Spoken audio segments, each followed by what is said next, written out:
A ideia geral que eu de alguma maneira quero transmitir prende-se, por um lado, com a ocasião da exposição do João Queiroz, e que eu acho que é uma boa ocasião para fazer algumas perguntas ou pensarmos um bocadinho sobre o desenvolvimento da arte contemporânea nos últimos anos, ou olharmos com alguma estranheza necessária para a arte contemporânea e pensarmos porque é que nós, perante um conjunto de objetos que nos são esquisitos, que nos são estranhos, em relação aos quais nós temos um comportamento que não é necessariamente um comportamento de imediata adesão ou de imediata compreensão, porque é que nós lhe atribuímos um valor especial e porque é que nós, perante esses objetos, nós achamos que estamos perante um fenómeno particularmente importante para a nossa sociedade. Isto é, eu continuo a ficar espantado quando entro em alguma sala de exposições e vejo objetos que são constituídos por exemplo, de carne de bife, como é o caso de uma instalação famosa da Jana Sternbach, que é uma artista polaca residente dos Estados Unidos, não é? Que atualmente tem vindo a conhecer uma divulgação grande, que fez uma exposição numa sala prestigiosa de Paris, uma sala recente prestigiosa de Paris, que é o Jean Paul, e essa instalação era composta de pedaços de carne de bife cozidos entre si, e que formavam um vestido que vestia um manequim de loja, que estava colocado no meio da sala.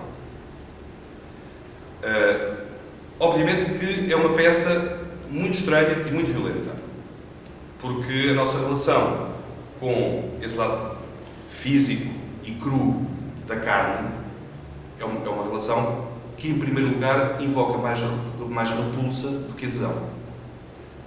E, portanto, isto coloca-nos um problema à partida. Porque é que eu, perante aquele objeto, que é um objeto estranho, porque é que eu consigo olhar para ele, chamar-lhe arte, e manter perante ele, como é que eu consigo manter perante ele uma relação, que é uma relação de respeito, porque meto esse objeto dentro de uma categoria específica, que é a categoria da arte, da categoria artística, e porque é que eu, perante aquele objeto, consigo esforçar-me por ter alguma sensibilidade estética. Não é? E esta é uma questão que nos pode ser legítima nós colocarmos. Ou, por exemplo, quando se entra, e já para não falar em trabalhos tão recentes assim, não é?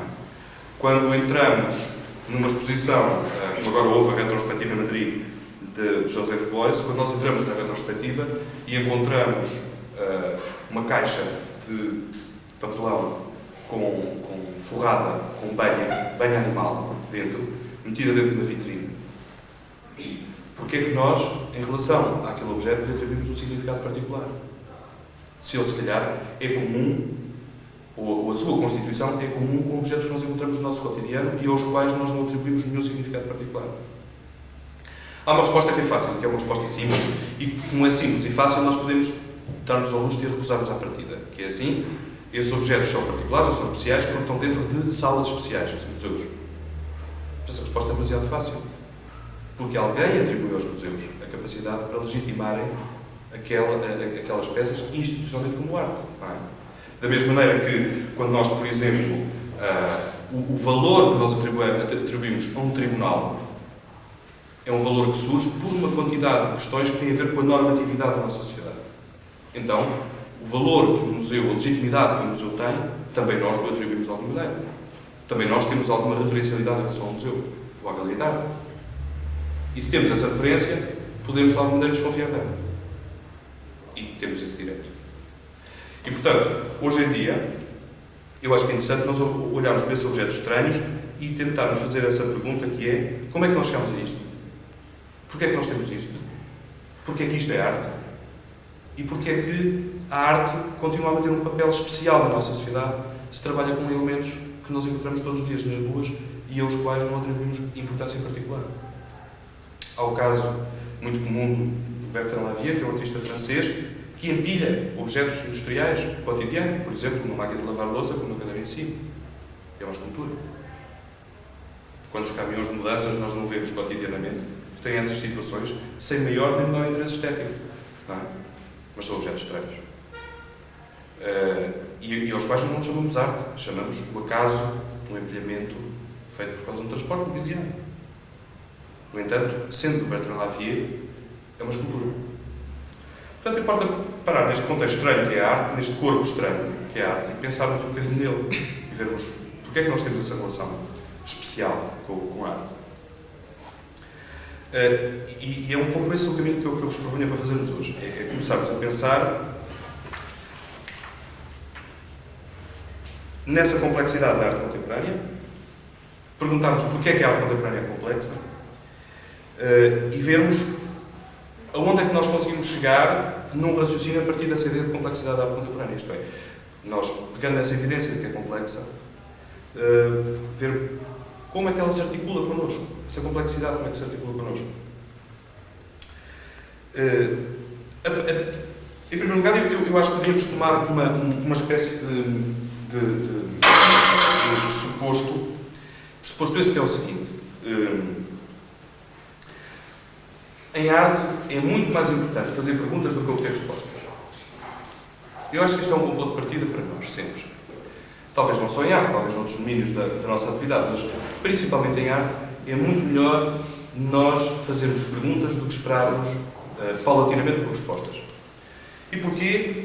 Porque a categoria da pergunta implica uma abertura e uma disponibilidade que é inerente à própria apreciação do objeto artístico.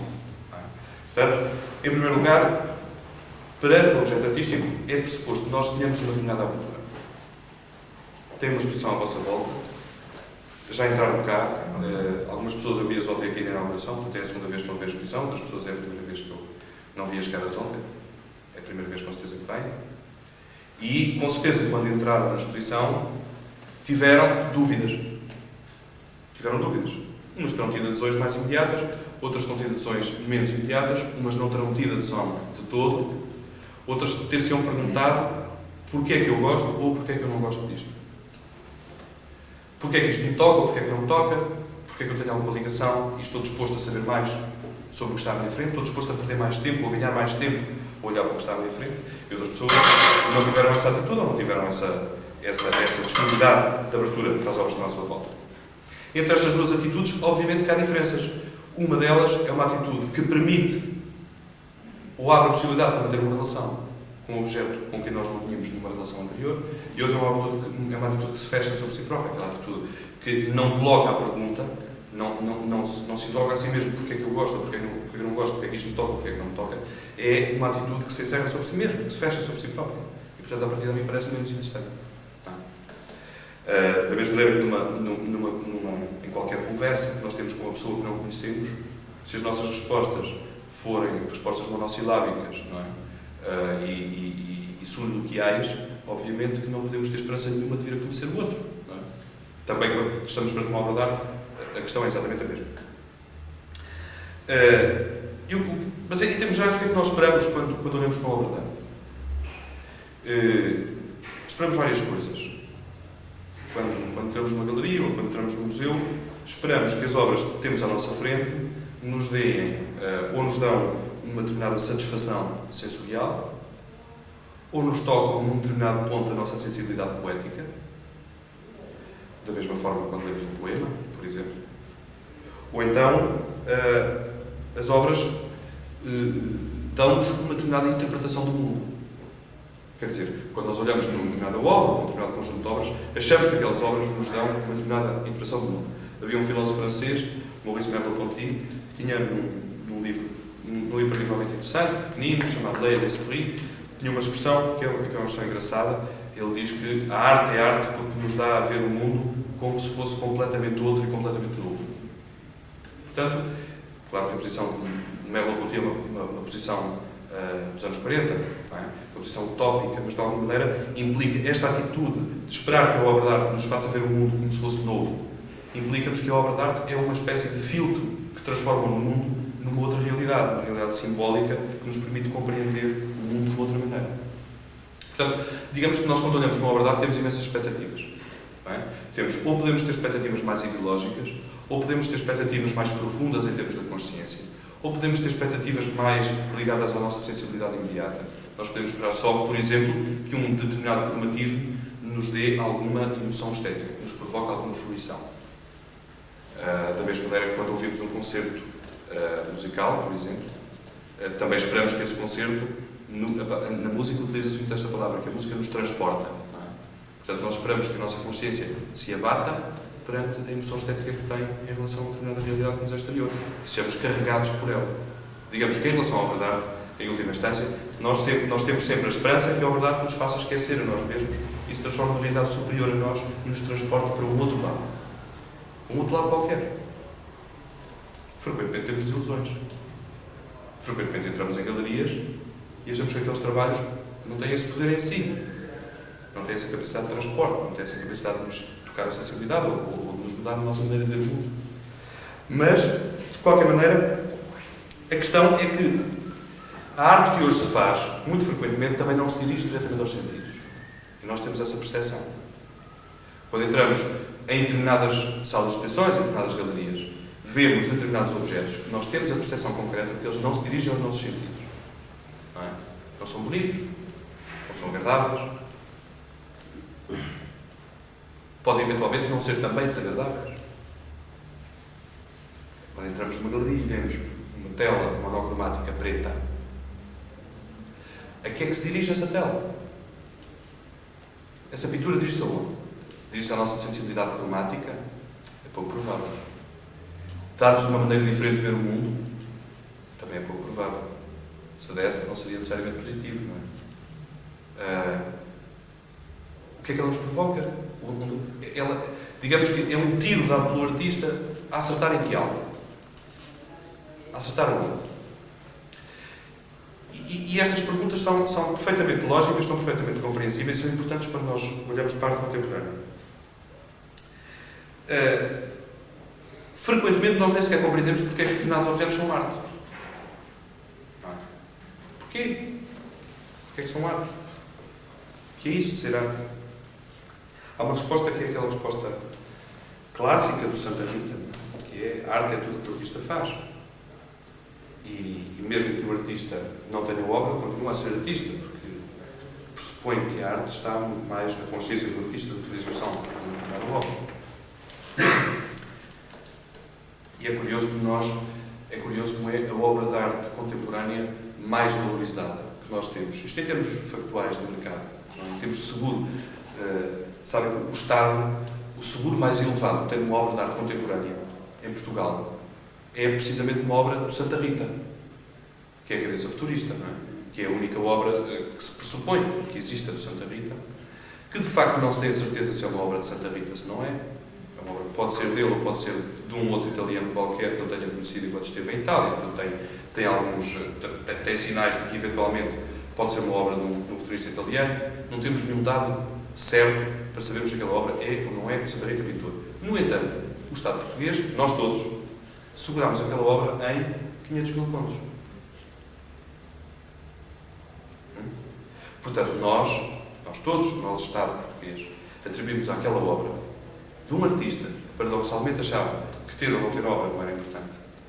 Atribuímos um valor equivalente a 500 mil contos. O que é alguma coisa. Pelo menos para as nossas carteiras, é alguma coisa. Portanto, há aqui um domínio que é um domínio estranho. Um domínio que se atribui valor, e valor em termos de Estado só há um valor, esta ideia de valor só tem uma conotação, que é o valor financeiro, o valor económico, não é? E, portanto, há aqui um valor que está em causa. Como é que se inicia este processo de deslocamento da obra de arte, do sentido da obra de arte? Onde é que está a obra de arte? Porque é que isto é arte? Basicamente, é um processo que se inicia com Duchamp, com Marcel Duchamp, e com uma ideia que Duchamp introduziu no mundo da arte e que é uma ideia relativamente simples, e que é esta: eu posso mudar o estatuto de um objeto quando o desloco de sítio, e posso deslocá-lo de um sítio onde ele não tem um caráter simbólico para um sítio onde ele tem um caráter simbólico. E quando o desloco de um sítio para o outro, ele passa ele pode passar de um objeto, qualquer objeto comum, pode passar a ser arte. É isto que se chamou ready-made. O ready-made é a apropriação de objetos do cotidiano, a mudança de estatuto desses objetos do cotidiano para um outro contexto em que eles surgem sociologicamente como arte. Claro que isto baralhou completamente os dados com que a arte do século XX estava a jogar. Não é? A partir daí, legitimam-se uma quantidade de atitudes que seriam atitudes completamente incompreensíveis durante o século XIX. Claro que não foi só Duchamp. Há todo um percurso de alargamento das fronteiras do que é compreensível como arte no início do século, mas Duchamp, digamos que é aquela personagem simbólica que nos faz entender que este processo de deslocamento da arte teve uma origem, teve alguém, teve um pai. Posteriormente, durante a década de 40, nomeadamente nos Estados Unidos, e precisamente em 1944, há um artista americano, e é um artista americano que tem até um particular interesse em Portugal, porque há uma quantidade, uma geração de pintores portugueses, especialmente Alva, que tem uma grande ligação à sua obra. Estou a falar de Robert Motherwell, que é um historista americano que se vestiu de uma particular importância para alguns pintores portugueses. Robert Motherwell tem uma expressão num livro, que é um livro que ele editou em 44, que se chama O Mundo do Pintor Moderno, o Modern Painter's World, em que ele diz que o único valor da arte, o único valor que a arte tem, é a liberdade individual. E, portanto, toda a arte só é ferível mediante nós constatarmos ou não a liberdade individual do artista no ato criativo. Toda a arte que não refletir no ato criativo a liberdade individual do artista não tem sentido enquanto arte. E, portanto, digamos, toda a arte fica remetida para a liberdade de criação individual. Digamos que esta proposição não é uma proposição inocente. É uma proposição que tem um valor político também. Porque só a liberdade individual do artista, só a capacidade individual do artista criar, é que pode, de alguma maneira, fundamentar uma realidade diferente e transformadora. Esta era a posição do Robert Motherwell. Portanto, isto, para além do problema que nós tínhamos, que era assim, determinados objetos, fora do seu contexto, passam a ter um estatuto, podemos chamar, de palavra pesada, podemos chamar um estatuto ontológico diferente. Também, essa categoria arte pertence à liberdade do indivíduo. Digamos que aqui temos duas barreiras à comunicação. Por um lado, nós temos de ter a garantia de que estamos num lugar em que aquele objeto tem um estatuto artístico. Em segundo lugar, nós...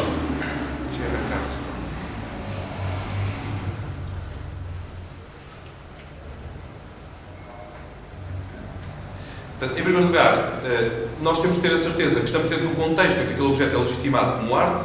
Em segundo lugar, nós sabemos que, sendo a obra de arte obra da livre criação individual, nós temos sempre a possibilidade da arte ser ou resultar numa total incomunicabilidade. Porque se há coisa que não se pode comunicar e que não é transmissível, não é por saber que é transmissível, é o fator da liberdade. Ora bom, ainda por cima a liberdade é algo que não existe em termos, é algo que não existe em termos fácticos. A liberdade é algo que só pode ser atribuída em termos jurídicos. Portanto, digamos que é uma proposição política. É uma proposição política que está na base do expressionismo abstrato todo americano dos anos 50. Ora bom, portanto, vemos que a arte, aquilo que nós chamamos o corpo, não é? Esse corpo teórico e de objetos que nós chamamos de arte, não é um corpo estável, nem é um corpo permanente. É o resultado de uma sucessão de uma quantidade de paradigmas, não é? De ideias que estão substituindo umas às outras.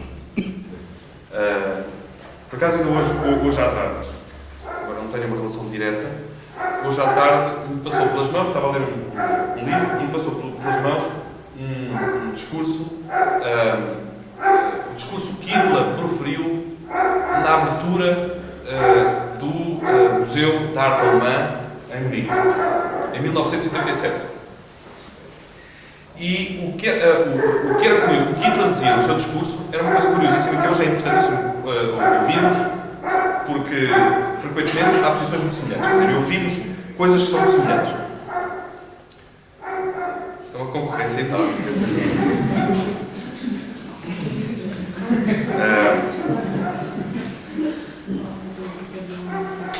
está a ladrar porque eu falei de Hitler. Mas, então, Hitler dizia, porta-se que Hitler dizia que se alguma coisa nós devemos recusar a arte, e temos a obrigação de recusar, é a categoria temporal. Isto é, a arte não pode variar com o tempo. O artista que se deixa levar pelo tempo é um artista que não está a cumprir a sua função. E a arte que se deixa levar pelo tempo é a arte que está ao mesmo nível da moda, da roupa. Ele fala mesmo, é a arte que está ao mesmo nível de um casaco feito por um alfaiate. Porque o artista tem a obrigação moral da intemporalidade. Por outro lado, Hitler situa-se em 1937, e por isso é que também este livro de 44, de Robert Mardwell, tem um significado diferente. Ele diz que, precisamente, a posição individual do artista não tem interesse nenhum. Aquilo que é, portanto, de facto, é o artista, na sua obra, exprimir uma categoria coletiva. E é interessante nós pensarmos neste paradigma, não é, histórico, que foi a consideração de que a única arte é aquela que pode ser intemporal, e vermos como... precisamente aquilo de que nós estamos a falar é exatamente o contrário de uma arte que é histórica e é temporalizada e que é uma sucessão de paradigmas diferentes de formas de arte. Portanto, bem, digamos que a arte contemporânea resulta, durante este século, tem resultado da sucessão de uma quantidade de paradigmas. Falámos de Robert Mardwell na década de 40, falamos agora da década de 60. A década de 60 foi uma década particularmente pródiga para a arte contemporânea. E foi pródiga a vários níveis. Foi pródiga na Europa e nos Estados Unidos. Os americanos nunca reconheceram que a Europa fosse pródiga durante a mesma altura, não é? Em termos de arte contemporânea. Há um texto muito engraçado, Donald Judd, em que Donald Judd diz que é um texto sobre o Bartlett Newman, em que o Donald Judd diz o seguinte: o Bartlett Newman é um grande artista porque é melhor do que qualquer dos artistas europeus. Acrescenta de seguida: isso também não é difícil. O que é facto, que era importante, é que depois o Bartlett Newman era também melhor do que todos os outros artistas americanos. Mas, portanto, havia uma desconfiança enorme nos Estados Unidos sobre aquilo que estava a passar na Europa. O que é que estava a passar nos Estados Unidos e o que é que estava a passar com o Donald Judd? Estava a aparecer o minimalismo, nomeadamente em 1966, o texto é de 66, de Donald Judd sobre Bartlett Newman. Estava a aparecer o minimalismo e o conceptualismo, com Donald Judd por um lado e Joseph Kosuth por outro. O que é que traz o minimalismo e o conceptualismo, em termos gerais? Por um lado, o minimalismo parte da ideia de que o papel e o estatuto e a função da arte se prendem com a mínima utilização de recursos na máxima mudança perceptiva do espaço. Por outro lado, o conceptualismo, com Kosuth, parte de um princípio, que é a arte é uma linguagem. Como a nossa linguagem falada é uma linguagem, como a linguagem escrita é uma linguagem. E, portanto, o objeto da arte, aquilo sobre que a arte se debruça, é sobre ela mesma, sobre os seus problemas de linguagem. Portanto, nós, por um lado, temos o minimalismo e o conceptualismo. O minimalismo pensando numa linguagem de espaço e o conceptualismo pensando na própria essência da linguagem da arte, que constroem um dos paradigmas mais importantes da arte até hoje. Basta ler, abrir qualquer jornal, qualquer crítico de qualquer jornal, a frequência com que a palavra linguagem é aplicada a uma exposição. A linguagem do artista, a linguagem deste artista, a linguagem do outro artista, a retórica deste artista, os recursos linguísticos que este artista utiliza. Há uma questão, uma pergunta que nós podemos fazer, na tal ótica de início, que é melhor fazer perguntas, às vezes sem necessariamente esperar pela resposta. Há uma pergunta que podemos fazer, é esta ideia de que a arte é linguagem. E a pergunta que podemos fazer é assim: então, se a arte é linguagem, qual é a gramática da arte? Então, se a arte é linguagem, o que é que nós podemos considerar como um signo? Então, se a arte é linguagem, o que é que quer dizer cada um dos signos da arte? Por exemplo, temos aqui este quadro do João Queiroz. O que é que quer dizer este tom bege róseo que ele tem? O que é que significa? A partir do princípio que aquela cor pode ser tomada como um signo, o que é que ela significa? E se prolongássemos isso acerca da forma, ou acerca da estrutura, ou acerca da transparência, ou acerca de qualquer outra categoria utilizada, chegávamos à conclusão de que não tem sentido nenhum colocar esta pergunta. Esta pergunta não tem sentido. Dentro de uma obra de arte, é muito complexo nós definirmos elementos mínimos estruturais, que funcionem como signos de uma linguagem. É muito difícil nós definirmos o que pode ser a gramática da arte, de qualquer artista individual, quanto mais da arte em geral. E, portanto, nós podemos partir de um princípio que é o seguinte: talvez a arte não seja uma linguagem de todo. E esse é um dado com que nós hoje nos confrontamos. É assim? Foi construído o paradigma a partir de duas coisas muito importantes da arte do século XX, do minimalismo e do conceptualismo, de considerar a arte como uma linguagem. E se nós desconfiarmos dessa certeza de que a arte é uma linguagem? E talvez seja legítimo hoje desconfiarmos disso. Mesmo que nós pensemos na expressão individual de cada artista, o que é que cada elemento da obra de cada artista quer dizer? Quer dizer alguma coisa? São perguntas que é legítimo colocar. Por outro lado, na Europa, o que é que se passava na mesma altura? Digamos que havia duas correntes que eram essenciais. Nos Estados Unidos havia uma outra, perdão, que era a pop art. A pop art é um fenómeno que arranca também nos anos 60 e que parte de uma ideia, também ela simples na sua estrutura, e que é basicamente a seguinte: a sociedade, e nomeadamente a sociedade de consumo, que tinha evoluído imenso durante os anos 50, a sociedade americana, fornece-nos imagens. E a arte pode trabalhar permanentemente com as imagens que a sociedade de consumo vai fornecer. E a única coisa que ela faz é operar essa tal transformação estatutária, de que de alguma maneira o Duchamp tinha falado, não é? Que é agarrar os objetos de consumo e colocá-los incorporados dentro das obras. É o caso das sopas Campbell do Andy Warhol, não é? Ou é o caso das Merlins do Andy Warhol, ou é o caso da utilização da banda desenhada por Roy Lichtenstein. Isto para falar daqueles exemplos, não é? Que toda a gente imediatamente identifica com as obras. Qual era a reação europeia exatamente ao mesmo fenómeno? Era a arte povera. A arte povera, digamos que é o contraponto à parte americana na Europa e parte precisamente da ideia contrária. Aquilo que é necessário é construir arte com o dejeto da sociedade de consumo, com aquilo que não tem empréstimo na sociedade de consumo ou que foi desperdiçado. A primeira grande obra da arte povera, que instaura a arte povera como tal, é a Vênus dos Trapos, do Michelangelo Pistoletto, não é? Que era uma estátua da Vênus de Milo, cheia com um monte de trapos, de roupa de trapos, à volta.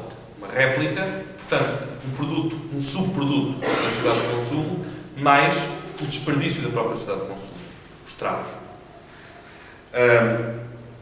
E realmente, em Itália, delineia-se uma corrente sólida da arte povera, de que fazem parte o Michelangelo Pistoletto, de que faz parte o Giovanni Anselmo, de que faz parte o Giulio Paolini, e que são todos eles artistas que vão trabalhar com elementos simplicíssimos. Giovanni Anselmo vai trabalhar com subtis projeções de slides na parede, vai trabalhar com acumulação de pedras em estado bruto, com elementos vegetais deterioráveis. Não é? Por exemplo, uma das esculturas mais interessantes de Pistoletto, que ultimamente podia voltar a ser vista numa exposição que foi feita em Inglaterra há 2 anos, chamada Gravity and Grace, eram os trabalhos de Pistoletto com as folhas de alface, em que havia cubos de pedra, não é? Enormes, que tinham em cima folhas de alface, que obviamente levantam um problema enorme de conservação, como devem calcular. Todos os dias na galeria tinham que ser mudadas as folhas de alface que estavam em cima da obra. Isto a nós espanta-nos, não é?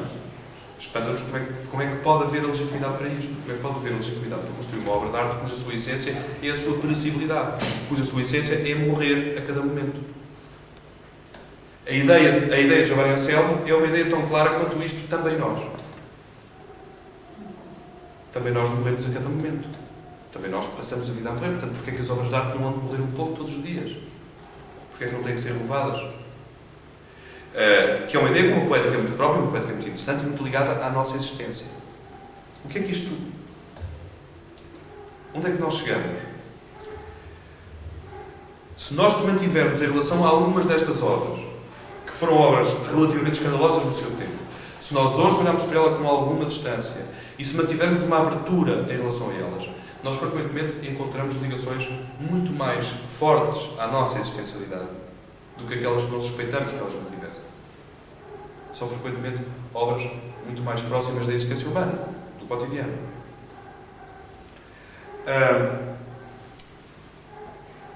Como é que todas estas formas artísticas têm, digamos, um elemento grande em comum?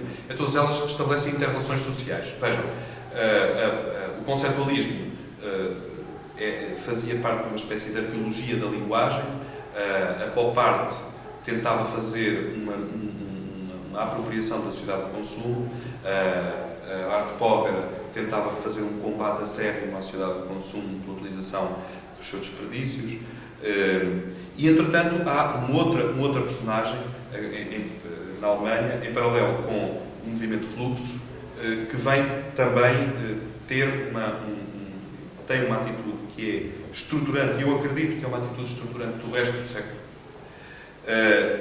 e que foi Joseph Beuys. Em termos muito gerais, aquilo que Joseph Beuys pretendia era construir uma teoria global da sociedade, uma teoria compreensiva global dos mecanismos sociais a partir da prática artística. Aquilo que ele chamava a teoria plástica.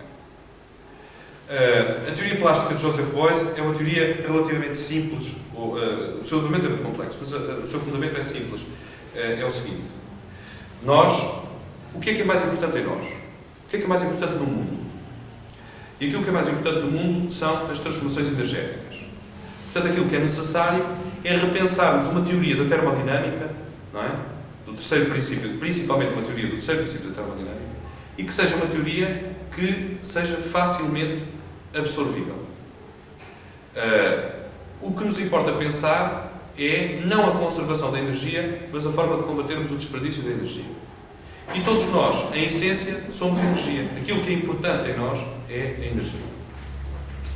E qual é a nossa forma primeira de energia? Como é que nós manifestamos essa energia? Pelo calor que produzimos. E nós passamos a vida a perder calor. E, portanto, Joseph Beuys começa a utilizar na sua obra aquilo que ele acha que são formas de manutenção do calor. Os melhores materiais que mantinham o calor. Como o feltro, por exemplo. Por onde é que nós perdemos calor, em primeiro lugar? Perdemos calor pela cabeça. E então Joseph Beuys, numa atitude pessoalmente, quer dizer, de autorrepresentação da sua teoria, resolveu que, durante toda a sua vida, e andou até ao fim da vida, permanentemente com um chapéu Stetson de feltro, para proteger o calor que libertava da cabeça. Esta teoria de que nós permanentemente desperdiçamos calor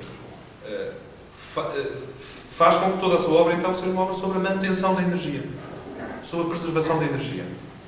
A consequência em termos plásticos é interessantíssima, porque aquilo que Joseph Beuys acaba por fazer são esculturas que funcionam como enormes máquinas de tensão energética.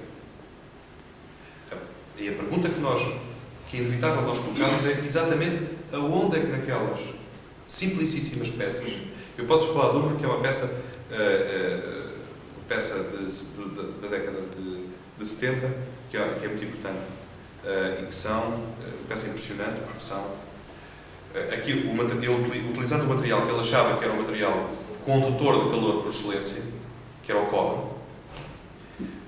Para ele conhece a simbologia, tem uma quantidade de referências alquímicas. Ele utiliza uma quantidade de chapas de cobre enormes, grossíssimas, envolvidas dentro de umas estruturas de madeira. É um conjunto de 5 peças gigantescas, devem ter ser de 2,20 metros de altura por talvez 3 metros de comprido, não é? Caixotes de madeira com placas de cobre grossíssimas dentro, que tem um peso monumental. É uma obra impressionante, uma instalação impressionante. Quando nós sabemos que aquela instalação, de onde é que ela veio, ainda mais impressionados ficamos. Aquilo que ele expõe nessa peça são só as placas de cobre que tinham chegado à Kunstakademie de Düsseldorf para isolar as paredes e que ele acabou por aproveitar todas na íntegra sem as tirar para fora dentro dos caixotes onde elas tinham vindo. E, portanto, aquilo que nós vemos são as próprias placas que são utilizadas na construção, na própria preservação calorífica do edifício, utilizadas, elas próprias contidas dentro do seu contentor. E funciona, a peça toda ela funciona numa permanente tensão enorme, porque de alguma maneira o espectador tem sempre a percepção de que aquelas peças não chegaram ao seu destino, de que o seu destino é um destino fáctico e prático de conservação energética, que elas têm em si, em potência, isto em termos aristotélicos, têm em potência o seu possível ato, que era a preservação energética, e têm esse valor simbólico. São peças que são assustadoras quando nós estamos dentro da sala. Joseph Beuys, portanto, tem, digamos, coloca a última pedra nesta mudança que os anos 60 vieram provocar, em que a arte nos aparece como um corpo físico autónomo da nossa direta emoção estética sensível. A arte é um corpo físico, é um corpo teórico, que é frequentemente independente da nossa sensibilidade imediata. E coloca-se numa outra instância, num outro estatuto qualquer. E quem nos responde exatamente a porquê é que isso continua a ser arte, eu encontro essa resposta num texto, que é um texto muito bonito, do Barnett Newman, que diz que a arte porque é por ideia. Só a ideia pura é que é um fenómeno, é que é estética. E só é estético aquilo que é convertível numa pura ideia. Toda a execução dessa ideia é um acrescento à ideia, ela mesma, que é o fenómeno estético na sua essência. Joseph Beuys diria isto de uma outra maneira, dizia que aquilo que é verdadeiramente plástico, porque ele não utilizava a palavra estética, utilizava a palavra plástico, tudo aquilo que é verdadeiramente plástico é o nosso pensamento. E, portanto, todo o ato puro de pensamento é um ato plástico, de moldagem da compreensão do mundo. E, portanto, não é necessário fazer nenhuma escultura moldada. Basta nós moldarmos a nossa compreensão do mundo. E, portanto, a teoria plástica, por excelência, é uma teoria de transformação de todo o corpo social através da arte. Através de uma plástica do pensamento, em que toda a gente molde o seu pensamento de modo a conseguir esculpir a sua visão do mundo. E saímos do universo físico. O que é fantástico é que acabamos anos 60 e saímos do mundo físico. Temos a arte, mas temos a arte como uma pura categoria de pensamento. Como dizia o Barnett Newman, uma pura ideia como pura ideia. E por isso, nós passamos a ter uma arte que é um corpo teórico, hipoteticamente, sem corpo físico. Uma arte que é uma ideia de arte. Porquê é que não se cumpriu o vaticínio de Hegel do século XIX e porquê é que a arte não acabou? Porquê é que há hoje mais pessoas a ver arte? Porquê é que há hoje mais artistas? Porquê é que há hoje mais museus? Porquê é que há mais galerias? E porquê é que os senhores estão aí sentados? A arte podia ter acabado nos anos 60, mas não acabou. O que quer dizer que, de alguma maneira, a arte encontrou alguma convulsão interna, que, de alguma maneira, respondeu a necessidades diferentes e a capacidades de interrogação diferentes também. O melhor texto que eu acho que alguma vez foi escrito em português sobre a arte, pelo menos aquele, porque eu tenho um apreço mais arraigado, é um texto escrito por um artista. Estranhamente não é um texto escrito por um crítico, não é um texto escrito por um artista. E é um texto escrito por um artista chamado Michael Bieberstein, que é um pintor, que é um suíço-americano que vive em Portugal há 11 ou 12 anos. É um artista que tem uma obra sobre o problema da paisagem. E aqui há 3 anos, talvez, fez uma exposição, e a exposição era uma exposição muito bonita. Foi feita no Museu Nacional de Arte Antiga, em Lisboa, e ele agarrou num quadro de Vernet, do pintor francês, Vernet, que morreu, aliás, simbolicamente de Vernet, porque Vernet morreu no ano da Revolução Francesa, portanto, digamos, foi o último pintor do Ancien Regime, foi o último pintor antes da nova ordem do mundo, e ele acabou num quadro, no Naufrágio de Vernet, que ele considera que tinha em si as categorias todas essenciais da paisagem, e fez 2 obras, 2 quadros, que de alguma maneira dialogavam com aquele quadro, sobre a ideia global de perigo e de salvação. E escreveu um texto em que coloca exatamente esta questão.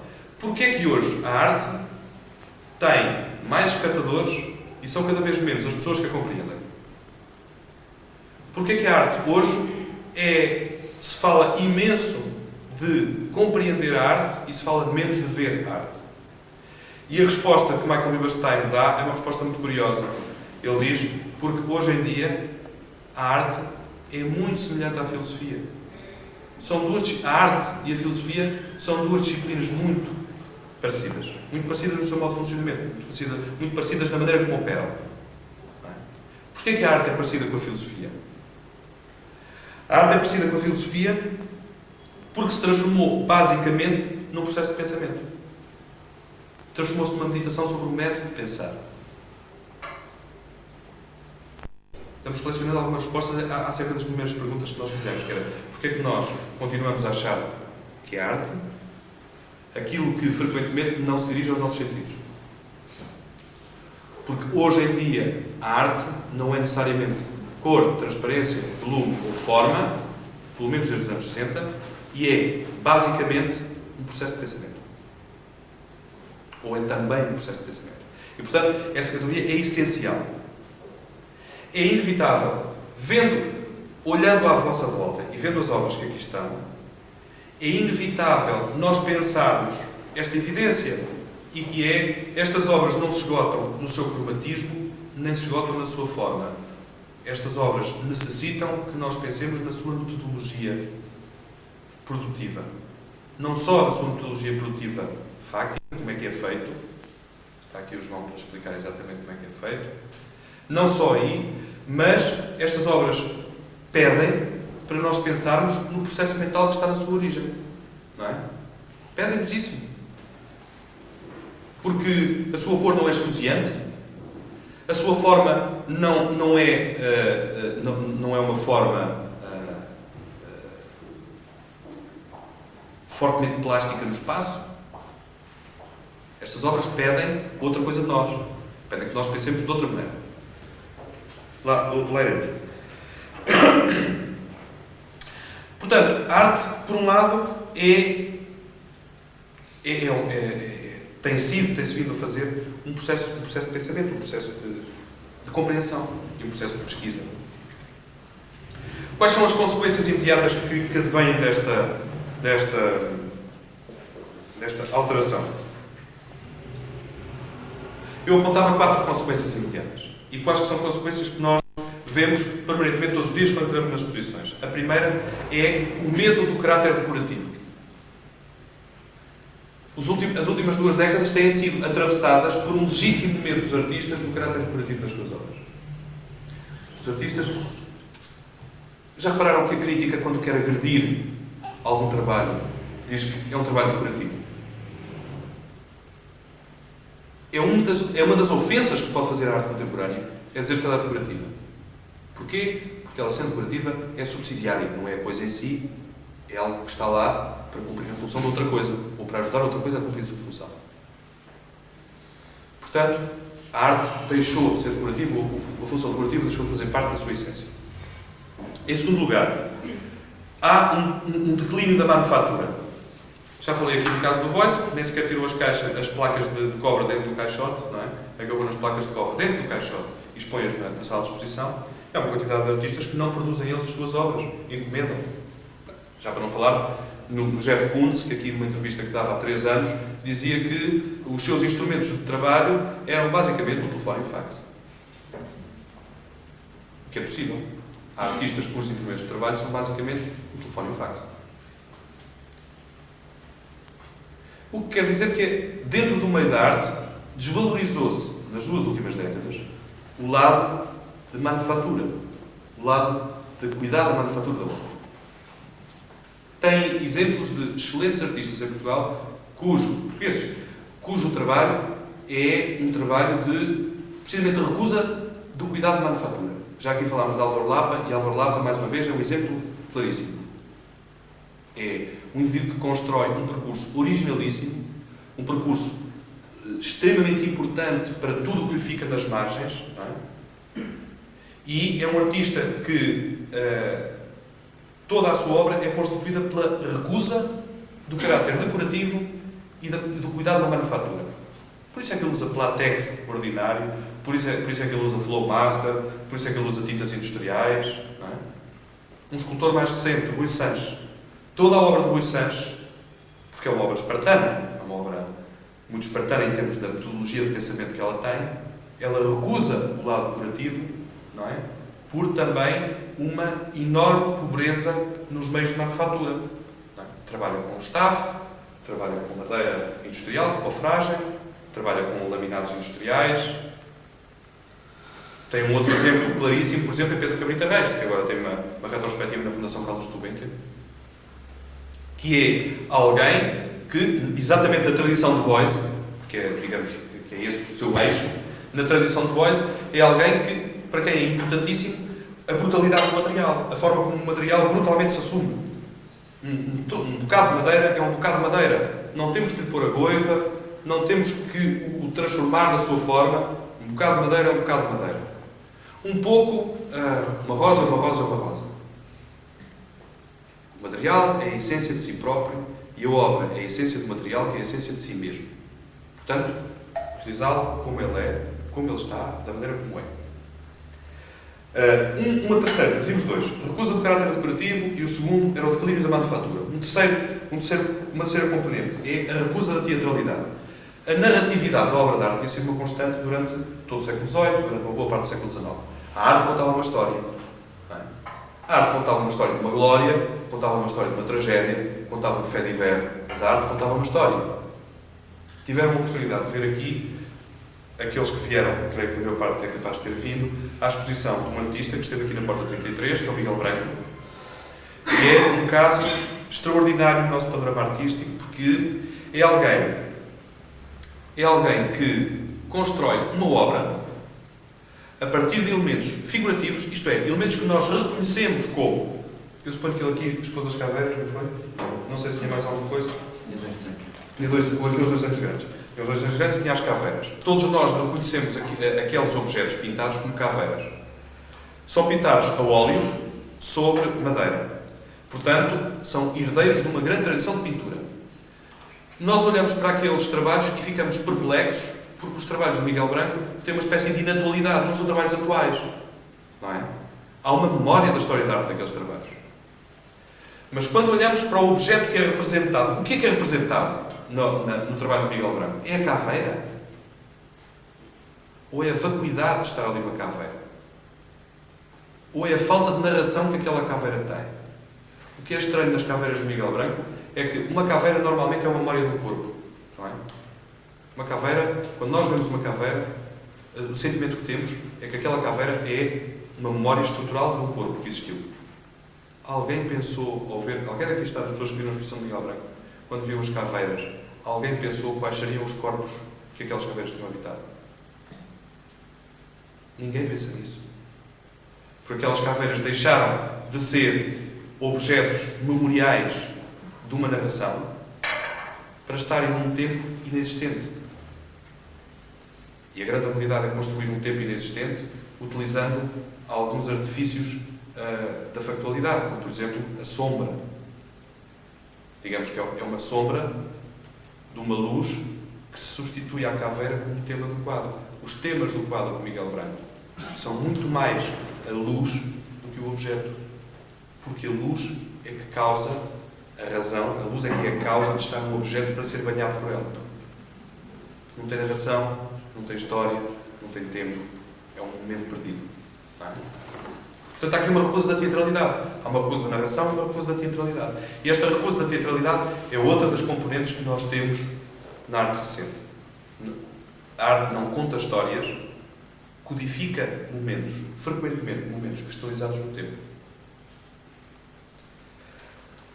Uma outra vertente que se veio a afirmar, e também com origem nos anos 60, a partir da publicação da obra aberta de Humberto Eco, que teve uma importância enorme para toda a arte italiana e vai ter uma importância enorme para toda a arte europeia, é a ideia de que a obra de arte é uma abertura a interpretações possíveis. Isto é, uma obra de arte não tem uma interpretação, não tem duas, não tem três, é uma máquina de produzir sentidos.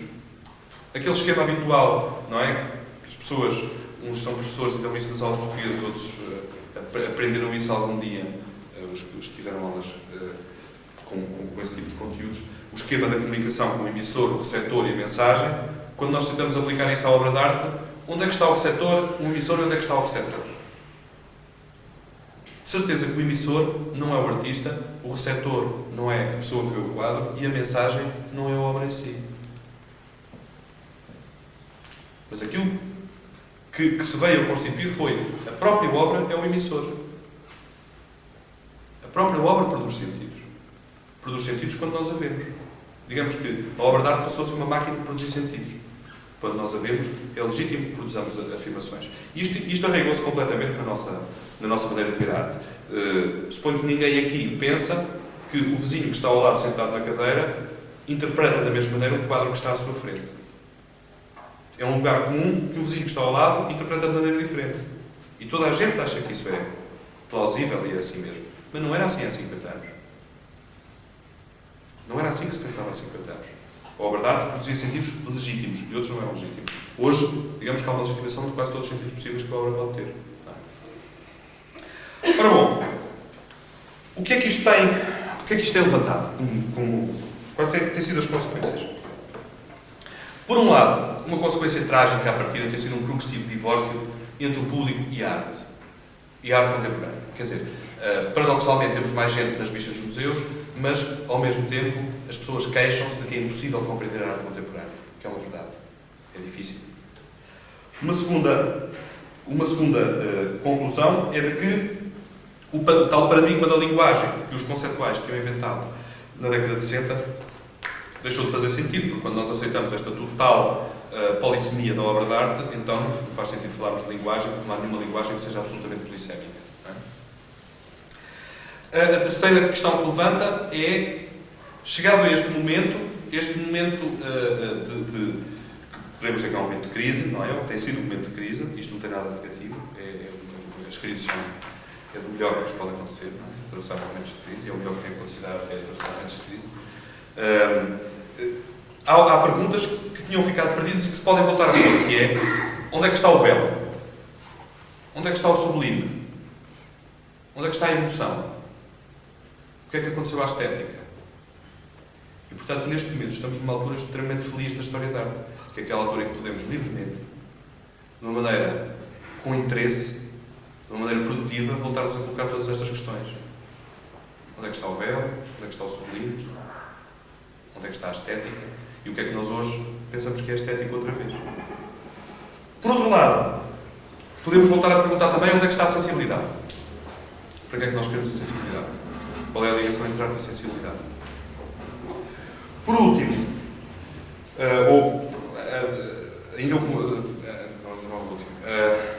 podemos voltar a pensar, é a altura de construirmos uma hermenêutica, isto é, uma teoria de interpretação da obra de arte, outra vez, que havia construído durante o século XIX, em relação à arte do século XIX, que durante o século XX se perdeu, e agora estamos na altura em que podemos voltar a pensar na possibilidade de construir uma hermenêutica.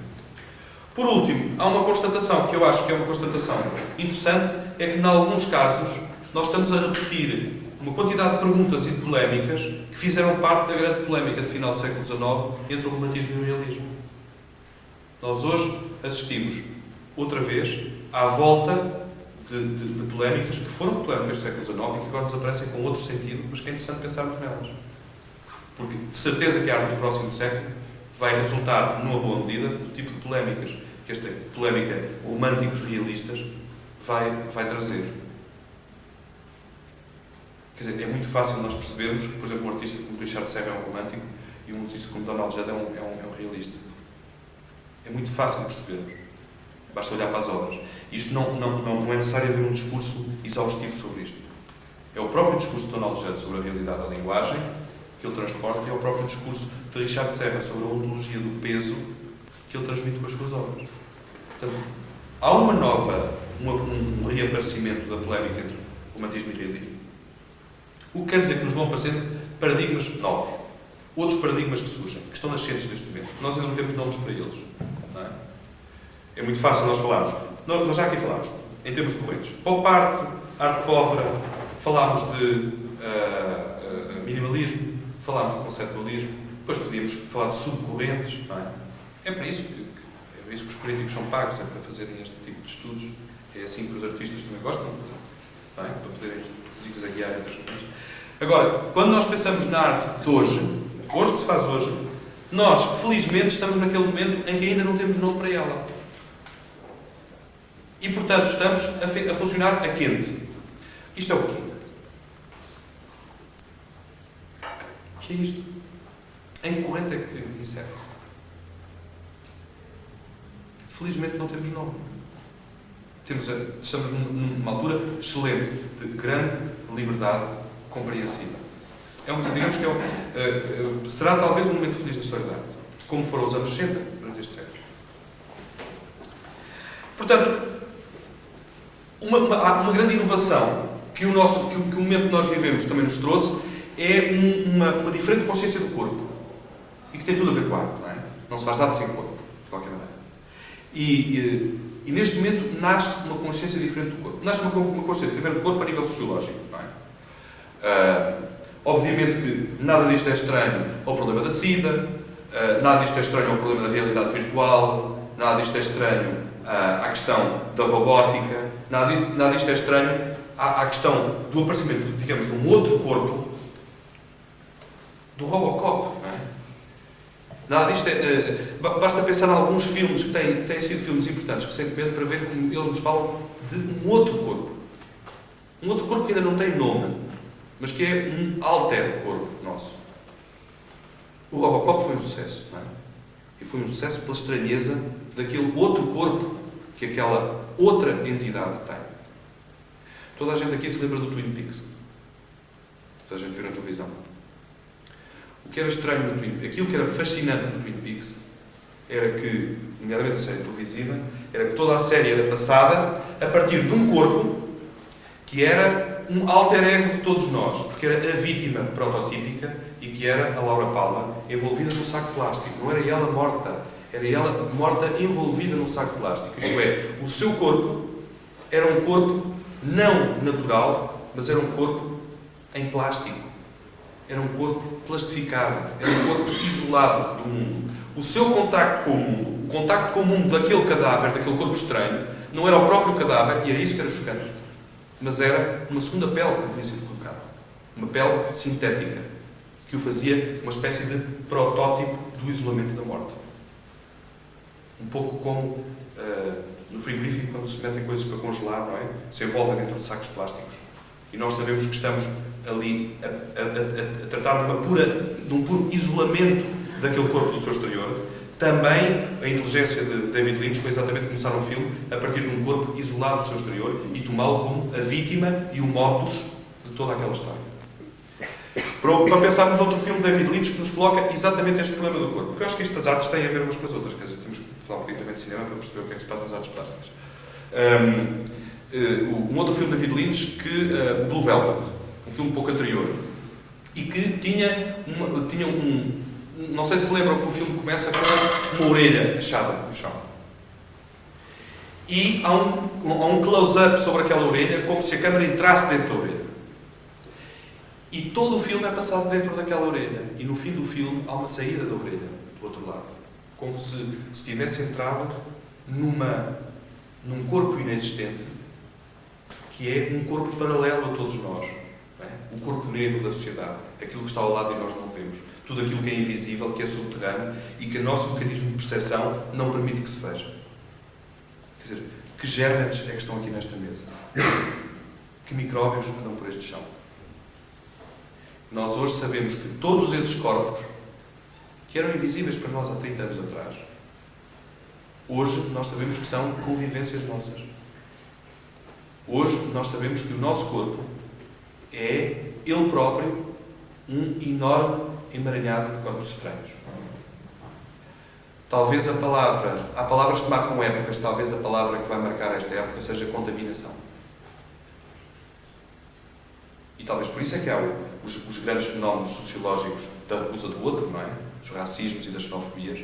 É porque o grande medo, o nosso grande medo, é a contaminação. É nós sermos transformados em outra coisa pela via do agente de um outro corpo. E é natural que as artes plásticas tenham vindo de alguma maneira a refletir esta nossa particular cuidado, a nossa particular atenção à forma como nós vivemos o exterior do nosso corpo através do último limite que nós temos, que é a nossa pele. E, portanto, eu acho que esta exposição do João Queiroz trata exatamente, e é como eu vejo, pode dizer se eu estou enganado, trata exatamente desta nossa, do limite último que o sujeito tem no século XX e que não é outro, senão um invólucro que ainda por cima não é um invólucro espúrio, é um invólucro já ele contaminado. E esta exposição, portanto, é sobre a pele. E é por isso é que estas obras têm um contacto epidérmico tão estranho. Quem estiver ao pé tem autorização para tocar na parte da... Não na parte branca, na parte pintada. Fazem barulho. Posso? Fazem. São estranhas. São superfícies epidérmicas. São exatamente superfícies epidérmicas. Que têm, para nós, um valor muito semelhante quando nós olhamos para elas com atenção. Tem um valor muito semelhante, e a forma como a cor ela própria se contamina, de uma grande ampliação sobre uma superfície limite de qualquer coisa. Por isso é que esta forma não é importante. Esta forma é só, a expressão do João é que é uma forma de boa queda. É uma forma que tem a ver com o peso livre da gravidade, portanto é uma delimitação. Estas formas são recortes de epidermos, de limites nossos com o mundo. E é exatamente esse lado, digamos que a contemporaneidade destas obras, que hoje já não precisam de jogar à Frank-Stella com o problema do seu formato exterior, já não precisam de jogar com a sua tridimensionalidade, são pinturas, porque hoje pode-se fazer outra vez pintura, são pinturas cuja atualidade vem desta atenção exata a um problema, que é um problema filosófico, e que é o do limite do sujeito, em termos filosóficos, e que é, em termos quase sociológicos, o problema da nossa contaminação. Da maneira como nós vivemos a nossa relação com o que está fora de nós. Com todos os outros que são o que está fora de nós.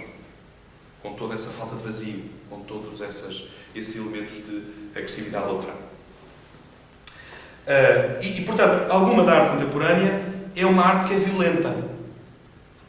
É uma arte que é violenta porque é importante a utilização da violência na compreensão desse nosso choque com um mundo que é um mundo contaminado. E, portanto, a arte também ela é contaminada. As formas artísticas contaminam-se mutuamente. Há uma enorme quantidade de vetores de contaminação mútua. O que é que acontece sistematicamente? Sistematicamente, nós necessitamos de construir uma espécie de racionalidades caóticas. Discursos que são discursos racionais, mas que não conseguem fugir do caótico de inter-relações enormes que a arte tem. Estou-me a lembrar de uma exposição magnífica de um artista brasileiro chamado Tunga, que tinha, um artista novo, um jovem artista brasileiro, que tinha umas campânulas de cobre gigantescas, com tubos de cobre de utilização da eletrificação das ruas, de fios de cobre, emaranhados com talvez 1 metro de diâmetro, não é? Numa sala muito grande, em volutas, e à entrada da sala dizia atenção, todas as pessoas têm um pacemaker, não podem entrar nesta sala. Por um motivo óbvio, é que o cobre, a quantidade de cobre que estava naquela sala poderia provocar uma paragem no pacemaker, uma pessoa que entrasse lá dentro. Não é? Mas mais do que isso, esse artifício de haver um excluído, que é um indivíduo que tem um corpo estranho dentro de si, funcionava como um símbolo e uma metáfora da própria exclusão que aquela obra provocava. Era uma obra que excluía. E isso era agressivo, com certeza, para as pessoas que têm um pacemaker que não podiam entrar naquela sala, mas era agressivo para todos nós que víamos a exposição. E sentimos que nós éramos daqueles eleitos que não convivíamos dentro de nós com estranhezas. E, portanto, podíamos entrar. Portanto, as artes funcionam em... Também aqui podemos dar um exemplo do Damien Hirst, do tubarão metido dentro do formol, de um grande aquário com um tubarão, a sério, metido dentro do formol que se vai degradando. Não é? Dentro do formol, aquele corpo vai-se degradando. E que, mais uma vez, nós temos a mesma sensação de contaminação e degradação do corpo. Digamos que este é um dos grandes problemas interativos da arte de hoje. A ligação com o outro e com essa ideia de contaminação. Portanto, aquilo que se pede a nós que vemos arte é, tão violentamente como as obras, temos também uma tomada violenta de consciência. Uma tomada violenta de consciência da nossa distância face ao objeto artístico. O problema hoje é menos compreender a arte e é mais conseguirmos ter alguma disponibilidade para tomarmos consciência da nossa distância ou da nossa proximidade e transformarmos essa distância ou essa proximidade na relação que nós temos. E também estas obras, nesse aspecto, têm um papel importante. Não são obras que se vejam 2 metros, não são obras que se vejam 1 metro, são obras que se veem ao pé. São obras que se veem, que nos chamam para irmos ao pé, vê-las e perceber a delicadeza ou a subtileza da superfície matérica construída. Portanto, o que é interessante é nós tomarmos consciência dessa distância. Da distância metafórica, da distância simbólica e da distância real. E percebermos essa interação, que é uma interação espacial e que é uma interação ontológica com o objeto artístico, que só vive porque nós existimos numa distância face a ele. Digamos que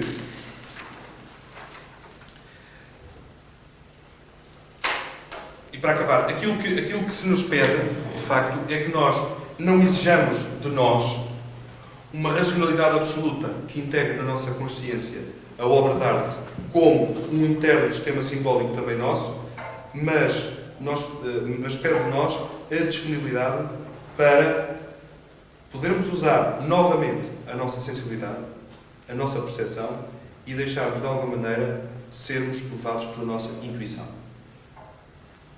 que é uma categoria de apreciação estética perdida, pelo menos desde o século XVII. É fundamental hoje que nós utilizemos que não queiramos ter uma grelha interpretativa à partida quando entramos em contacto com o objeto artístico. Que não queiramos partir para o contacto com o objeto artístico sabendo tudo o que ele nos pode dar e mantendo a possibilidade da nossa intuição, de alguma maneira, interagir com o objeto. Isto é complicado. Isto, obviamente, é complicado. E a consciência de que eu falava há pouco é a consciência de que nós podemos só tomar consciência de que necessitamos de nos disponibilizar para o objeto artístico. De deixar a intuição, de alguma maneira, agir sobre o objeto.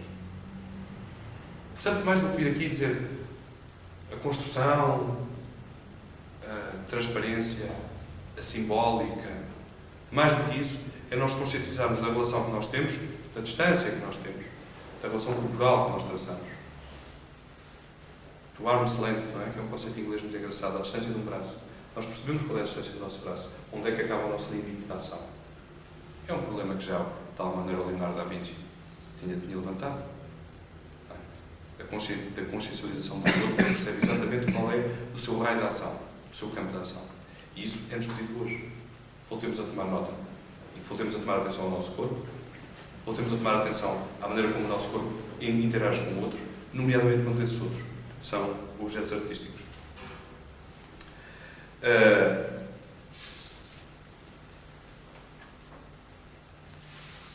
Dizia, para acabar, Michel Foucault, que é um autor que me preza, dizia num texto muito bonito, em que ele faz uma abordagem das meninas de Velázquez, talvez dos melhores textos que alguma vez foram feitos de hermenêutica da verdade, diz uma frase muito simples, que é: não há nada mais aleatório do que estabelecer uma ordem entre as coisas. E, portanto, eu creio também que esta talvez seja a única palavra de ordem que podemos admitir na nossa relação com a arte, é percebermos que é a nossa função estabelecer uma ordem, mas que essa função é mais uma função aleatória que nós cumprimos e não passa de uma função aleatória.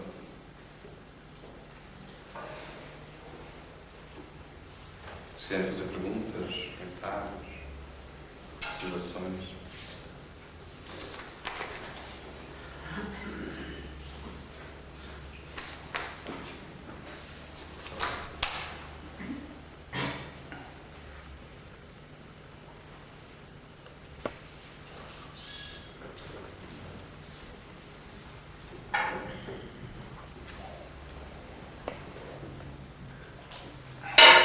Então ninguém dá um passo em frente.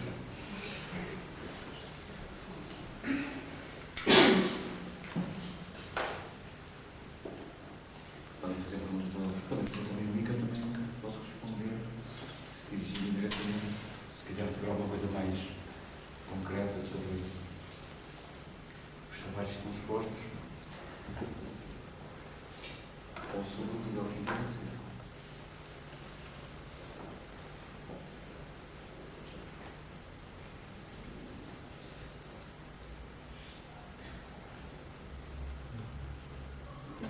pessoa para isto, quer dizer. Da última vez que esteve cá, com o Miguel Branco, uma das coisas que disse, mesmo João Queiroz, que a qualidade das superfícies se aprendia com a pintura. Eu penso que se vinha muito em contra àquilo que foi referido agora. Subscreve aquilo que foi dito. Não sei se teria mal alguns a acrescentar. Só para quebrar o silêncio um pouco. Sobre a qualidade da superfície. Eu acho que, a partir do que o Delfim teve a dizer, há aqui um elemento que é muito importante para nós podermos apreciar o que é a qualidade na superfície. E é precisamente a questão da distância que ele falou. Quando ele falou, por exemplo, da distância de um braço. É muito engraçado, nós estamos a conversar com outra pessoa. Se essa pessoa tiver a menos que a distância do braço, que é o nosso espaço, que a gente, a partir daquele espaço à volta, que é nosso, se tiver a menos, ou a pessoa é muito amiga e já está habituada a uma certa incomunidade. Se até está teorizado no princípio do século, que paralelamente com a teoria da arte, houve muita teoria sobre o movimento do corpo, que foi depois muito aproveitado pelo bailado, pela dança, etc. E que estabeleceu como é que o corpo se relacionava com as coisas em termos espaciais. Nestes trabalhos, concretamente, nós podemos pensar a qualidade da superfície, ou estar perante a qualidade da superfície, e introduzimos também essa distância corporal. E como o Delfim estava a dizer, neste caso, o quadro ou o objeto que está à nossa frente é um outro. E normalmente nós temos de quebrar essa distância, que é a distância do nosso corpo em relação a isso. A qualidade da superfície aqui, a uma determinada distância é uma coisa, a outra distância é outra. Eu tenho a ideia, ou pelo menos a pretensão, não sei se consegui chegar a conhecer estes quadros, que nós aqui podemos pensar a uma determinada distância, olhar para os quadros, que há uma superfície que está a transmitir exteriormente, mas conforme esse movimento de aproximação, a partir daquele momento em que se quebra essa distância, a superfície começa a funcionar para os dois lados. Começa a transmitir para fora para nós, mas também a relacionar-se com o interior dela própria. Isso então ainda é mais interpretativo. Portanto, não há uma qualidade óptica da superfície, nem só tática. Há uma qualidade que se relaciona oticamente, relaciona-se connosco, nós olhar para eles, relacionamos com ela oticamente, relacionamos taticamente, mas também relacionamos temporalmente, corporalmente. E isto tem a ver também com o tipo de construção que o quadro tem. Portanto, a junção de elementos que são elementos de superfície, elementos formais, são elementos que são gerados a partir do movimento do meu próprio corpo, e a partir dessa distância, precisamente. Neste caso concreto, até a dimensão dos quadros tem a ver com a possibilidade de fazer a esta distância um movimento de queda que é este. E é mais ou menos os quadros também que se faz. De facto, interseccionar-se de uma forma, igual com uma esquina, uma queda do meu corpo com o braço esticado. Uma boa queda, um bom gesto de cima a baixo. Tem esta distância mais ou menos. A partir dali a superfície começa, há ali uma barreira em que pode funcionar só oticamente, quando nós olhamos para ela achamos que ela tem uma determinada qualidade, vamos aproximando e poderá eventualmente começar a funcionar de outra maneira. E a funcionar muito como a pele funciona. A nossa própria pele funciona, que funciona para fora. Nós sentimos as coisas estão fora, mas de alguma maneira também funciona para dentro, também sente coisas que lá dentro é essa ambiguidade que era possível fazer. Pelo menos penso nisso quando estou a fazer os quadros. Uma transmissão programática disso deve ser um bico de obra todo também. Não sei qual é a técnica para fazer uma coisa dessas, mas que é a minha intenção ao fazer e tentar sentir isso mesmo. Como eu utilizo uma técnica que vai construindo a superfície passo a passo, em tempo real, portanto não tenho de deixar secar para ver qual é o resultado. Esta técnica permite isso. Eu posso estar a aferir continuamente, em tempo um por um, o que é que está a acontecer. Portanto, imaginem, tenho quadro aqui, eu estou com um pincel, ou com uma coisa com o cabelo lá, que está logo seco, está logo como vai ficar. Não vou esperar nada, posso trabalhar logo por cima, posso tirar o que está à metade, posso raspar e ficar um bocadinho de nada mais fina. Portanto, eu posso aferir constantemente a minha sensibilidade com a sensibilidade do quadro àquela distância.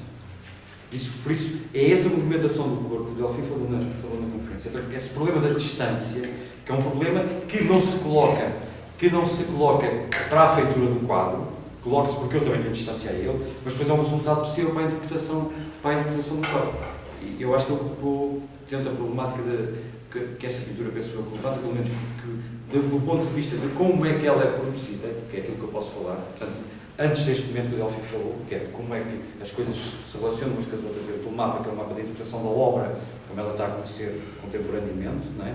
Eu não posso falar disso, não é? Eu posso falar do momento em que, o que é que eu tive a pensar, o que é que eu tive a convocar para fazer isto.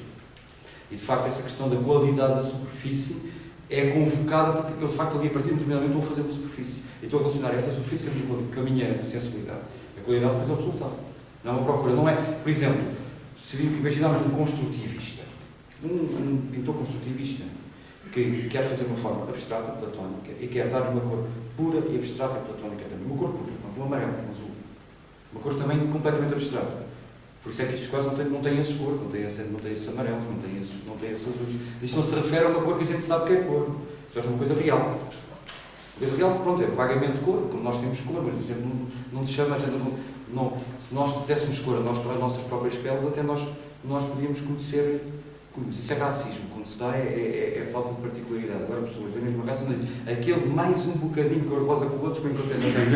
Não há. É uma coisa estranha, é inomiável. Portanto, a partir do momento, enquanto os construtivistas, neste caso, isto também é de certa forma um pouco construtivo, enquanto os construtivistas nomeavam as cores, não é? Até as relacionavam, aquelas estrelas, aquelas coisas todas, não é? Aqui a cor é um bocado inomeável também. E pronto, em relação à superfície, é mais ou menos, não sei se fui explícito. Já agora, em relação ao que o João estava a dizer, em relação à sua pergunta, esta questão da distância, há um antropólogo americano que se chama Edward Hall, que tem uns estudos muito interessantes sobre exatamente isso, a distância vital. Não é? E é muito engraçado, nós, por exemplo, fazemos uma leitura antropológica, de facto, da arte europeia e da arte americana, do ponto de vista da distância vital. Não é? Por exemplo, na Europa, é frequente as pessoas conversarem umas com as outras a uma distância que medeia, nos países latinos, 40 centímetros, e nos países germânicos, à volta de 60, 70, 80 centímetros. Nos Estados Unidos, a distância média de conversação é 1,10 m.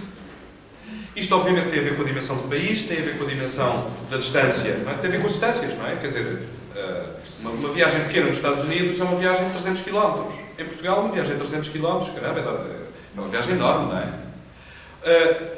Se já repararam, as pessoas, quando entram, qual é a atitude da pessoa que entra numa galeria de arte? Como é que as pessoas reagem quando entram numa galeria de arte? Entram e a primeira obra que veem, porque elas estão ali 4 obras, a primeira obra que veem, para a verem, recuam. Não é?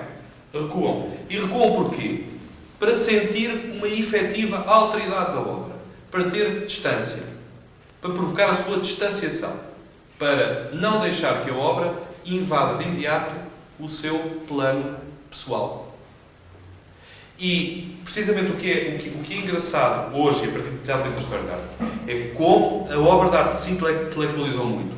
E a questão da invasão privada, da esfera privada do indivíduo, não se põe. Não é? As pessoas recuam imenso para ver obras de arte. Para ter perspectivas globalizantes, para ter compreensões totais. Recuam imenso. Vêm de longe, não é? E quando se aproximam, mantêm um pé firme no chão e aproximam a cabeça, como se o esforço que estão a fazer fosse um esforço puramente intelectual. O que é interessante nestas obras é que elas fazem com que nós, para as vermos, tínhamos que fazer com que elas entrem dentro do nosso espaço vital.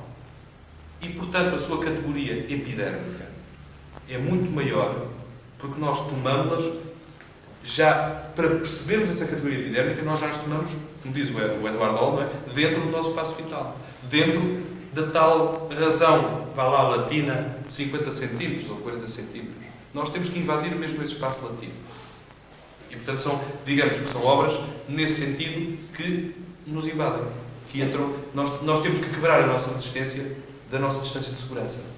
Temos que passar a palavra da nossa segurança. Era disso que era, digamos que era também que eu estava a falar. De distância.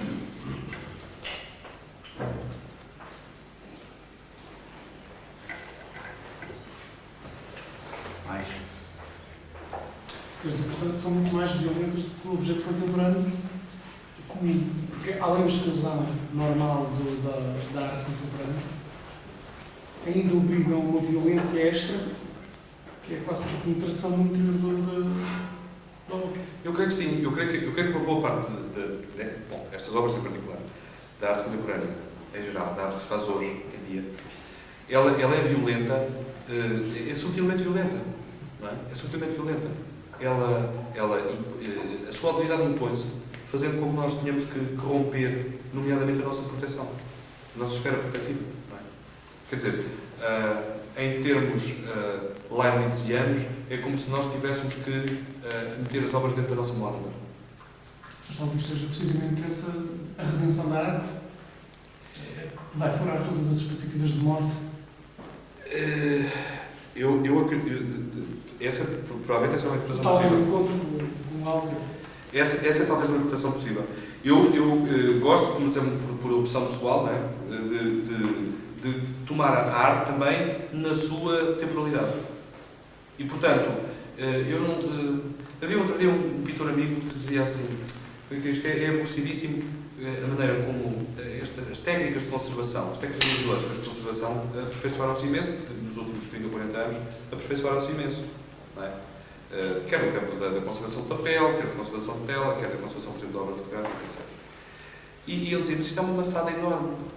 Estão a tirar a morte às obras. Então, as obras não têm direito a morrer? Não é? Portanto, eu prefiro sempre pensar na obra de arte também de uma forma temporalizada, como uma entidade que também tem direito à sua morte. E esse lado físico de ter direito à sua morte, eu acho que é muito mais próximo de nós.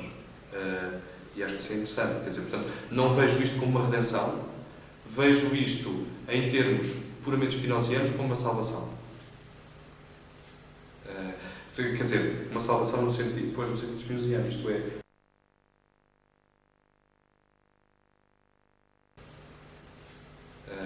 quer dizer, uma salvação no sentido, depois no sentido spinoziano, isto é, como a relação com a obra de arte encaminha-se para uma zona de comunhão, não é? Que não é necessariamente uma comunhão pacífica. Não é? Comunhão, como Spinoza falava da comunhão com a natureza, com uma particular relação com uma outra natureza, que é a natureza da verdade. Não sei se respondi. Sim, claro. Também tem a ver com a dimensão do culto Mistério. do mistério, exato, do que nós não conhecemos, Sim. que é importante, é o desafio. Claro que sim. Muito mais do que a arte tradicional, do século XIX, por exemplo. Eu acho que na arte do século XIX havia, por exemplo, no romantismo do século XIX, há uma tensão de mistério muito grande. Sim, claro. O que nós temos é que olhar sempre para a arte também de uma forma historicizada. Quer dizer, a arte do século XIX convocava, como é uma palavra que o João gosta de utilizar, que é uma palavra muito interessante, não é? Convocava uma quantidade de tensões, não é? A propósito dessa categoria de mistério, precisamente, convocava uma quantidade de tensões que eram tensões muito eficazes no seu tempo. A questão é que nós não podemos pensar hoje em convocar exatamente as mesmas tensões que eram convocadas há 100 anos. Temos que convocar outras, porque o tempo mudou e as condições são diferentes. Não é? Eu acho, quer dizer, isto que nós falamos de arte também é um fenómeno que tem 300 anos. Quer dizer, isto que nós chamamos de arte não é um fenómeno, é um fenómeno histórico também, não é? Quer dizer, a obra de arte entendida na Idade Média não é a mesma coisa que a obra de arte hoje, não é? Há uma diferença substancial entre a obra de arte hoje, ou a obra de arte, toda a obra de arte a partir da modernidade, é entendida como algo que não tem uma função a cumprir, não tem uma função direta a cumprir, não é? E como não tem uma função direta a cumprir, resta-lhe uma contraparte de liberdade. É aquilo que o Ernest Gombrich diz, que o espaço da obra de arte é um espaço enorme de liberdade, porque cada movimento que o autor faz teve que executar uma opção para fazer, e como teve que executar uma opção para fazer, é o espaço de liberdade, é o espaço essencial da liberdade, não é? É a opção permanentemente que o artista faz. Quando, é o que o João estava a dizer, que lhe interessava imenso nestes trabalhos, ter essa relação temporal um por um, não é? Quer dizer, não ter que esperar pela secagem, para ver, ele aí pode gozar de cada, e por isso tem esta relação física, pode gozar de cada momento de liberdade, em cada opção, em escala real, não é? No tempo em que elas surgem e no desafio que elas trazem.